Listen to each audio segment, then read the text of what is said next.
আলিসা কি কি করো? বাংলাদেশি পিঠা খাবো। কে বানাইছে? সুমন ভাই। সুমন ভাই? সুমন ভাই বানাইছে। ভাবিতে বানাইছে। খাবা নাকি তোমরা? ওকে, পিঠাগুলোর নাম বলেন।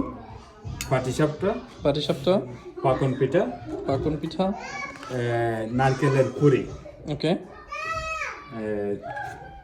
নিজে সিন্নি সিন্নি, সিন্নি, হ্যাঁ, চটপটি, চটপটি, হ্যাঁ, পুলি পিঠা, পুরি পিঠা। হ্যাঁ, পুরি পুরি কোথা থেকে আসছে? মানাম থেকে। মানান থেকে। হ্যাঁ এটা হলো জালপুরি ছোট হ্যাঁ, কিনে, এটা হলো ছোট চিতই পিঠা। চিতল পিঠা, হ্যাঁ। আর এগুলা? এগুলো চচ, এগুলো কি ভর্তা? এগুলো একটা শুটকি ভর্তা আর একটা হলো ধন্যপাতা মনে, আর ফুচকা। হ্যাঁ, একটা ফুচকা।